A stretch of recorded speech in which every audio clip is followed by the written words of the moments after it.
दोस्तों GST portal के द्वारा नई एडवाइजरी जारी की गई है कि यदि आप अनरजिस्टर्ड व्यक्ति से सप्लाई लेते हैं तो उसे आपको अपनी GSTR 1 की रिटर्न में या GSTR 5 की रिटर्न में कैसे दिखाना है। तो ये एडवाइजरी क्यों जारी की गई है और अब आपको रिपोर्टिंग कैसे करनी है, इसके बारे में हम आपको इस वीडियो में बताएंगे। CA Satbir Singh YouTube channel पर आपका स्वागत है। GST बदल रहा है, इसलिए आप हमारे YouTube चैनल को सब्सक्राइब कर लें ताकि आपको GST के रेगुलर अपडेट मिलते रहें। आप हमें व्हाट्सएप चैनल और Telegram channel CA Satbir Singh tax heal पे भी सब्सक्राइब कर लें। लिंक वीडियो के डिस्क्रिप्शन में भी दिया गया है, कमेंट में पिन किया गया है। GST एक्ट के अंतर्गत नोटिफिकेशन 12/2024 जारी किया गया था, जिसके अंतर्गत के सरकार ने जो थ्रेशोल्ड लिमिट थी इनवाइसेस को रिपोर्ट करने की उन्हें रिड्यूस किया था। यानी कि यदि आप इंटर स्टेट टैक्सेबल सप्लाई करते हैं अनरजिस्टर्ड डीलर को, तो उस केस में यदि आपकी जो वैल्यू है वो 2.5 लाख से ज़्यादा हो जाती थी इनवाइस वैल्यू, तो आपको इसकी सेपरेट रिपोर्टिंग करनी होती थी। इस लिमिट को रिड्यूस करके 1 लाख रुपया कर दिया गया था। तो अब आपको ये सप्लाई GSTR 1 में टेबल 5 में दिखानी थी और GSTR 5 में टेबल नंबर 6 में दिखानी थी। लेकिन अभी तक GST पोर्टल पे इसके लिए फंक्शनलिटी उपलब्ध नहीं कराई गई है, जो कि जल्द ही उपलब्ध कराई जाएगी। इसलिए GST पोर्टल के द्वारा कहा गया है कि जब तक ये फंक्शनलिटी उपलब्ध नहीं कराई जाती है, यहाँ टैक्स पेयर को एडवाइस किया जाता है कि वो अपनी आउटवर्ड सप्लाई की डिटेल जो अनरजिस्टर्ड डीलर को कर रहे हैं इंटर स्टेट, यानी कि एक स्टेट से दूसरी स्टेट में, वो अभी के अकॉर्डिंग ही दिखाते रहें। यानी कि GSTR 1 के टेबल नंबर 5 में दिखाएं यदि वैल्यू जो है 2.5 लाख से ज़्यादा है, और GSTR 5 के टेबल नंबर 6 में दिखाएं।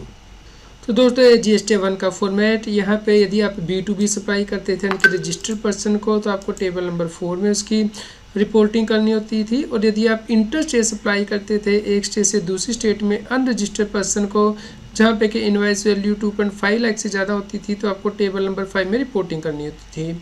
ये लिमिट रिड्यूस करके 1 लाख रुपया कर दी गई थी। इस प्रकार यदि आप 1 लाख रुपये से ज़्यादा की इनवाइस बनाते हैं और इंटर स्टेट सप्लाई करते हैं अनरजिस्टर्ड पर्सन को, तो उसकी रिपोर्टिंग आपको यहाँ पे दिखानी थी। 1 अगस्त 2024 से चेंज किया गया था, लेकिन GST पोर्टल पे अभी तक ये चेंज नहीं किया गया है। इसलिए यहाँ पे एडवाइस किया गया है कि 2.5 लाख से ज़्यादा की यदि आपकी इनवाइस वैल्यू है तो ही आपको यहाँ पे टेबल नंबर 5 में रिपोर्ट करना है, यदि वो इंटर स्टेट सप्लाई है अनरजिस्टर्ड पर्सन को। तो यदि अनरजिस्टर्ड पर्सन को कोई और सप्लाई है other than covered in table number 5, वो आपको टेबल नंबर 7 में ही दिखानी है। तो इस प्रकार यदि 2.5 लाख से कम की वैल्यू है, 1 लाख से ज़्यादा की है, तो आप टेबल नंबर 7 में ही आज की डेट में से दिखाएंगे, जब तक कि GST पोर्टल पे ये अपडेट नहीं आ जाता है। यह GSTR 5 जो कि नॉन रेजिडेंट टैक्सेबल पर्सन को फाइल करनी होती है, इसमें भी टेबल नंबर 6 में अमेंडमेंट की गई थी। यानी कि यदि इनवाइस वैल्यू 1 लाख रुपए से ज़्यादा है और अनरजिस्टर्ड पर्सन को इंटर स्टेट सप्लाई की जा रही है, तो उसकी रिपोर्टिंग यहाँ सेपरेट होनी थी 1 अगस्त 2024 से। लेकिन अब इसे भी कहा गया है कि यहाँ पे यदि 2.5 लाख से ज़्यादा की इनवाइस वैल्यू होगी, अनरजिस्टर्ड पर्सन को सेल है इंटर स्टेट सप्लाई, तो आपको टेबल नंबर 6 में दिखानी है। अदरवाइज़ आप नीचे टेबल नंबर 7 में ही अमाउंट को दिखाएंगे। यानी कि यदि इनवाइस वैल्यू 1 लाख से ज़्यादा है, 2.5 लाख रुपीज़ तक है, तो आज की डेट में आप यहाँ पे टेबल नंबर 7 में ही इसे रिपोर्ट करेंगे, क्योंकि GST पोर्टल पे अभी तक ये फंक्शनलिटी डेवलप नहीं की गई है।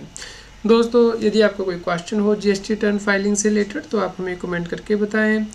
आप इस एडवाइजरी को taxhill.com की वेबसाइट पे जाके डाउनलोड कर सकते हैं। इसका लिंक वीडियो के डिस्क्रिप्शन में भी दिया गया है। रेगुलर GST और टैक्स अपडेट के लिए इस चैनल को सब्सक्राइब करें। आप हमें Telegram app CA Satbir Singh tax heal पे ज्वाइन कर सकते हैं, ताकि आप GST और इनकम टैक्स के रेगुलर अपडेट अपने मोबाइल पर ही प्राप्त कर सकें।